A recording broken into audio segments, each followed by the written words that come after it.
Listo, compañeros, entonces continuando con nuestro video anterior, les indicaba que vamos a ver la parte de las tablas. Entonces vamos acá a hacer la importación. De pronto también lo que es algo de teoría. Entonces tengamos en cuenta que la teoría la encontramos en nuestro libro guía, ¿listo? Para que nosotros realicemos de cierta forma un pequeño resumen, ¿listo? Vamos a incorporar esta y esta. De una vez todas. Y aquí ya las vamos seccionando. Y vamos a hablar de cada una de ellas, ¿listo? Entonces, vamos a comenzar con esta. Mucho más importante. Hemos hablado en videos anteriores de esta. Listo, muy bien. Entonces, ¿qué tenemos acá? Entonces, acá nosotros vamos a tener lo que sería la disposición de los carriles que rotan, pero con respecto a su eje. ¿Listo? Tengamos en cuenta que, como yo les explicaba en un video anterior, nosotros tenemos tres, ¿cierto?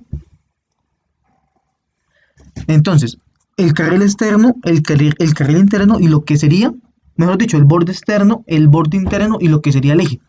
Nosotros siempre vamos a hacer nuestra rotación en el eje, ¿listo? Este sería el eje de nuestra calzada, ¿listo? Por eso acá tiene la respectiva continuidad. ¿Qué vamos a tener? Entonces en la primera gráfica tenemos de pronto, acá podemos evidenciar, ¿cierto? La rotación en un solo carril, ¿listo? Acá ya serían dos y acá ya serían tres. Entonces, ¿dónde los tenemos? Acá ya 1 y 2, ¿listo? Porque esto es por sentido, ¿listo? No por total. ¿De acuerdo? 1, 2, 3, 1 y 2, ¿listo? Tengamos en cuenta que es por sentido y no por total. ¿Listo? Entonces, cuando nosotros hacemos esta rotación, pues, ¿cómo nos va a quedar cuando tenemos un solo carril? Acá tenemos nuestra respectiva gráfica, ¿listo? Tengamos en cuenta que cuando hablamos de rotar es en la sección del peralte, ¿listo? Cuando ya nosotros entramos de peralte a la parte de la transición, ¿listo? Tengamos en cuenta que acá es cuando termina el bombeo, ¿listo? Termina el bombeo. Así sería el bombeo, ¿listo? Acá termina el bombeo también.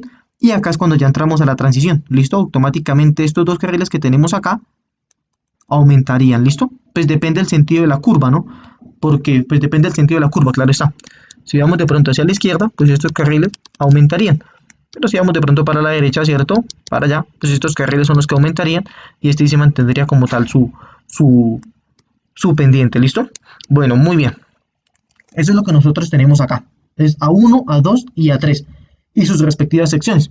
Esto con la finalidad de que no se trabaje como la calzada, ¿listo? Es la calzada completa la que está girando y no solamente un segmento de la misma o el 50% de la misma, ¿listo? Entonces, para que nosotros tengamos en cuenta eso. Entonces, compañeros, les agradezco que esta información se encuentre en sus apuntes, ¿listo? En sus apuntes. Bastante importante, ¿listo? Bien, entonces ya continuando, entonces vamos a continuar con las tablas. Todas las tablas, ¿para qué las vamos a utilizar? Acá las tenemos. Bien, importante para hablar acá sería estas dos. Por el momento serían estas dos. Listo, muy bien. Entonces, ¿qué nos dice? Radios mínimos absolutos para peralte máximo para una pendiente, radios mínimos absolutos de peralte máximo, ¿listo? Para un peralte máximo del 8%. Fricción máxima en vías, ¿cierto? Primarias y secundarias. Entonces tengamos en cuenta que esta tabla solamente la vamos a utilizar cuando estemos hablando de primarios y secundarios. Es decir, nuestro ejercicio, si estamos en el aula de clase o en el parcial, pues nuestro ejercicio no lo indica, ¿listo? No lo indica nuestro ejercicio. Muy bien. Y si ya es en campo, pues como por ejemplo en nuestro proyecto, entonces ya nosotros tenemos esa clasificación, ¿listo? Ya nosotros tenemos esa clasificación. Ya nosotros hemos clasificado si la vía es de primer orden, de segundo o de tercero. ¿De acuerdo? Entonces, ¿qué vamos a entrar acá? Nosotros aquí vamos a entrar a trabajar con esta velocidad específica. ¿Listo? Qué pena. Bien, vamos a trabajar con esta velocidad específica. Muy bien. Esta velocidad ya nosotros la hemos calculado también. Tengamos en cuenta que esos son los apuntes del primer corte, ¿listo? Nosotros ya tenemos la velocidad específica. Entonces, como nosotros ya hemos clasificado nuestra vía, de pronto vamos a decir, bueno, nuestra vía es de primer orden. Entonces, como es de primer orden, ya automáticamente yo utilizo esta tabla. Si ya de pronto estamos hablando de vías terciarias, pues vamos a utilizar esta tabla, donde el peralte máximo es el 6%. ¿Listo? Entonces, ¿qué vamos a tener acá? Vamos a suponer que estamos trabajando con esta, donde nuestro peralte máximo es el 8%. Muy bien, entonces velocidad específica es el dato que yo voy a utilizar. O sea, por acá este dato yo ya lo tengo. La velocidad específica ya la tengo. ¿Listo? El peralte máximo, pues todos son 8% porque la tabla está para un peralte del 8%. Acá lo vamos a tener. Todos son 6% porque la tabla es para un peralte máximo de 6%. Velocidad específica ya la hemos calculado, ¿listo? Esto ya está. Muy bien, continuando. La fricción transversal, pues es el mío, pero nosotros lo vamos a indicar también, ¿listo? Lo vamos a indicar. ¿Dependiendo de qué? Dependiendo de la velocidad. Entonces, este es el primer valor que nosotros podríamos obtener. Si tenemos una velocidad de 70 kilómetros por hora, acá lo tenemos. Si tenemos que interpolar, pues acá interpolamos. ¿Listo? Muy bien. Y lo más importante, el radio mínimo. ¿Listo? Ya tenemos nuestro radio mínimo. ¿Y cómo lo tenemos también? Con la velocidad. Entonces, con la velocidad ya nosotros vamos a calcular nuestro radio mínimo, tanto calculado como redondeado. ¿Listo? Por lo general, nosotros vamos a trabajar con este valor, con el valor redondeado. Muy bien, entonces nuestro ejercicio nos va a decir de pronto para una velocidad específica de 60 kilómetros, entonces trabajar con el radio mínimo. Listo, muy bien, entonces 60 kilómetros lo tenemos acá, radio mínimo 113 metros, ¿de acuerdo? Y ya tenemos ya también lo que sería la fricción transversal.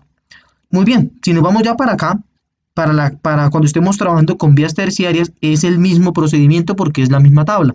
¿Qué es lo que nos cambia acá? Que este calculado del primer valor estamos haciendo un redondeado pues muy alto, ¿cierto? Porque estamos en un 7, tendríamos que redondearlo a 8, ¿cierto? Pero ¿qué pasa? Que acá automáticamente nuestra fuente nos está brindando esta información, ¿listo? Simplemente es para facilidades. Nos dice, la adopción de este valor recomendado se sustenta básicamente en la necesidad de suministrar a los vehículos condiciones de desplazamiento cómodas, ¿listo? Por comodidad, ahí está, ¿cierto? En áreas de permitir giros, ¿cierto? Sin querer cambios ni fuertes, ni querer cambios muy fuertes, ¿qué pasó? Listo. Sin requerir cambios muy fuertes en su velocidad. ¿Listo, muchachos? Entonces, para tener en cuenta,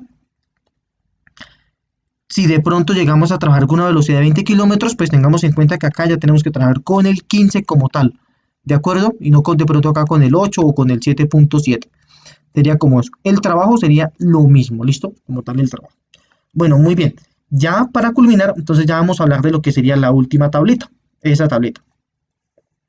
Entonces, esta tabla nosotros la vamos a utilizar, acá la colocamos, listo. Entonces, la tabla 3.18, valores máximos y mínimos de la pendiente relativa en los bordes con respecto a la calzada. Entonces, ¿para qué es esto? Esta tabla es para definir el M, ¿cierto? Que nosotros tenemos en nuestra fórmula. Entonces, ¿en cuál fórmula? Si no recordamos, pues acá en los videos anteriores vamos a buscar, aquí está, ¿cierto? Mire, esta M de acá, ¿listo? Esta M, máxima diferencia algebraica entre la longitud y listo, pues acá la vamos a tener, ¿de acuerdo? Listo, entonces pendiente relativa en los bordes con respecto al eje de la vía, ya nos lo está brindando lo mismo con la velocidad específica que ya nosotros le hemos calculado. Bien, entonces siempre vamos a trabajar acá con nuestra máxima o con nuestra mínima, pero al 0.1 por un solo carril, ¿listo? Por lo general trabajaremos con la máxima, ¿de acuerdo? Con la máxima. Entonces nos llevamos 0.56, estamos trabajando con una velocidad específica de 70, ¿listo? Al igual todo depende de los valores que nosotros estemos trabajando. Pues prácticamente la velocidad específica es la que nos va a determinar dichos valores, ¿listo? Nos determina lo que es la fricción transversal, nos determina lo que son los radios mínimos calculados, como también lo puedo hacer al revés, pero yo no tengo un radio mínimo, ¿cierto? No son los radios de nuestro diseño como tal. Y también podemos calcular lo que sería pues las pendientes ya sea máxima, o también, o sea, también la mínima, ¿listo? Bueno, muy bien. ¿Qué otra cosa? Así que de pronto se me esté como escapando. Pues esta gráfica esto es para poder determinar lo que es pues nuestra gráfica de la posición de los bordes respecto al eje, ¿sí? Pero la gráfica, pues yo creería que en un ejercicio, pues les explico y desarrollamos la misma. ¿Aquí qué pasó? ¿De acuerdo?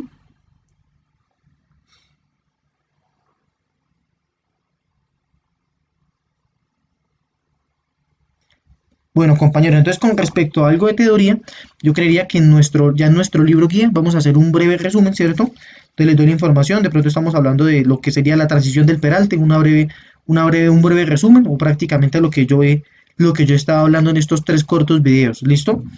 Ahí están las fórmulas también, pero pues nosotros ya hemos trabajado con las fórmulas y también pues estamos trabajando con la parte de las tablas. Entonces, en conclusión sería como un breve resumen de la teoría que impartí personalmente, ¿cierto? Como los conceptos de bombeo normal o los conceptos de pues qué es el bombeo, ¿cierto? El concepto, el gráfico, depende entre qué porcentaje nos varía el bombeo, que nosotros lo hablamos de pronto en el primer video, ¿sí? Todo lo relacionado a la sección transversal, de pronto lo de las tablas, que ya lo hemos estado hablando en este video, la nomenclatura, y también es importantísimo, esto sí no nos puede faltar, ¿cierto? De pronto si no les dije en el video anterior, pues acá les comento de una vez. Esta es importantísima, entonces acá no me está dejando, listo, acá es importante para los apuntes, listo muchachos, entonces estén tomando apuntes, listo. Tengan en cuenta que si uno les dice es por algo, listo muchachos, entonces estén tomando los apuntes y este gráfico es muy indispensable con cada una de sus nomenclaturas, no solamente el gráfico. Entonces háganlo a mano, no copien, bueno, peguen una fotocopia encima y luego mejor dicho, la matachina no la vuelvan llenas de calcomanías. Entonces que se coloquen bien cada una de las cosas, de pronto el eje, el borde exterior, el borde interior, la posición de cada una de las abscisas con respecto al eje, porque la rotación es con respecto al eje. Entonces, en el punto A, acá en el punto A, en el punto B, en el punto C, D, E, de la misma forma cuando vamos descendiendo, que es el mismo proceso. ¿Listo? Nos defina qué es la calzada, qué es el carril, ¿cierto? Y se alcanzan a ver de pronto acá las inclinaciones de la misma. Acá entramos a la curva y acá ya vamos saliendo de la misma. ¿De acuerdo? Entonces todos estos datos son bastante importantes para nosotros tener en cuenta. ¿Listo, muchachos? Entonces, ¿qué otra cosa? Creo que ya algo que se me está así como escapando, creería que no. Si algo, pues más adelante en cualquiera de los videos, pues de pronto les digo. Entonces tengamos en cuenta que siempre a nosotros nos van a dar de pronto lo que sería la velocidad específica, y con esta velocidad específica nosotros calculamos lo que sería el radio, ¿listo? Nosotros para nuestro proyecto ya tenemos lo que sería el ancho de los carriles, lo podríamos trabajar a 3.65 cada uno, o un total entre los dos de pronto de 7.30, ¿listo? Bombeos depende pues la zona de nuestro proyecto, ¿listo? Podemos trabajar con bombeos del 2%, del 3%, lo que sería la transición del peralte al final no, de pronto en el ejercicio, en el siguiente ejercicio yo les voy a explicar porque eso es un rango de valores, ¿cierto? Que sería del 60 al 80%. Entonces esa es la parte de la transición. Entonces de pronto vamos a hablar un poquito sobre eso para que no, en el ejercicio no nos quede tan complicadito. Bien, entonces cuando nosotros hablamos de la transición, ya en el ejercicio pues avanzamos más rápido. Si nosotros estamos hablando de la transición, yo les indico, bueno compañeros, vamos a trabajar con una transición del 80%, por ejemplo. Ahora vamos a ver, acá estamos. Bien, entonces yo les indico, vamos a trabajar con una transición del 80%. ¿Eso qué nos quiere decir? Que el 80% de esa longitud, o sea, de ese L sub T, va a estar dirigido exactamente en recta, ¿listo? Es decir, que un 20%, que es lo que nos falta, está muy lento esto, sería en la curva, ¿de acuerdo? Entonces tengamos en cuenta lo que es la longitud de la transición. La longitud de la transición es la distancia que nosotros tenemos desde que el carril exterior se aplana, ¿cierto? Hasta donde nosotros alcanzamos el tope máximo. Vamos a identificar lo que sería una curva. Acá va a ser, pues voy a explicarlo suavecito. Y ya en el ejercicio sí vamos más rápido. Muy bien, entonces acá tenemos nuestra curva PC y acá tenemos PT. ¿De acuerdo? Tengamos en cuenta que acá es donde comienza la curva. Ya sabemos nosotros qué es el PC y qué es el PT. Por lo tanto, esto es una línea recta, ¿cierto? Muy bien, que estamos entrando a esta curva. ¿Listo? Menos de que de pronto estemos trabajando en curvas dobles, pero en este caso pues no sería así. Bueno, bien. Entonces, esta recta, cuando yo les digo, bueno, que transición del 80%, ¿eso qué quiere decir? Que cuando yo calcule L sub T con la fórmula, el 80% de ese valor, ¿sí? Va a ser la distancia que hay desde este punto, acá con rojo, desde este punto hasta el PC. Tengamos en cuenta que estos valores solamente varían entre el 60 y el 80%, ¿listo? Por lo tanto, el valor restante, si estoy trabajando con una transición del 80%, el valor restante sería 20%, ¿cierto? Y ese 20% es lo que sería la transición en curva. Listo, ya sería la transición en curva. Es decir, la longitud que yo voy a tener, vamos a colocarlo acá, la longitud que vamos a tener desde el PC, acá desde el PC, hasta el punto del peralte máximo. ¿Listo? Muy bien. Entonces yo les digo, bueno muchachos, vamos a trabajar con una transición del 70% en recta, del 70%. 70%, entonces 70% y la transición si nos dio de pronto 100, para hacer los valores mucho más fáciles, entonces el 70% de 100 sería 70, ¿cierto? Faltaría un 30%, listo, muy bien. Entonces 70 metros es la longitud que yo tengo desde el punto donde el carril exterior se aplana hasta el PC, es decir que este punto, acá, de este punto hasta este punto yo tengo 70. Pero para completar mi transición me faltaría un 30%, perdón, 30 metros. Y 30 metros sería esta longitud. 30 metros, ¿listo? Para tener en cuenta ese pedacito que también de pronto es bastante importante, ¿listo? De radio de la curva, si nos dicen que el radio de la curva es el radio mínimo, perfecto, yo voy a la tabla. Entonces, ¿a qué tabla vamos a ir? A la 3.14, ¿listo? Entonces vamos a la tabla 3.14, acá la tenemos. Y listo, nos dicen la velocidad, entonces nos dan la velocidad, acá la tenemos, ¿cierto? Y calculamos nuestro radio mínimo. Siempre nos vamos a la parte del calculado, listo, perdón, del redondeado. Pues eso sería prácticamente, ¿cierto? El peralte ya nosotros lo vamos a tener. Y la tabla 3.18 es para calcular la pendiente relativa en los bordes, para no olvidar lo que también es muy importante, que es para lo de las fórmulas, ¿listo? ¿Y cómo ingresamos a este valor? Con la velocidad específica. Muy bien, para que lo tengan en cuenta también en sus proyectos. Con la velocidad específica ingresamos y obtenemos nuestro valor de pendiente. Si tenemos que interpolar, interpolamos. ¿Listo? Bueno, compañeros, yo creería que no siendo más, pues vamos a dejar este pequeño videoclip hasta acá. Y ya continuamos en el siguiente con un ejercicio. Gracias.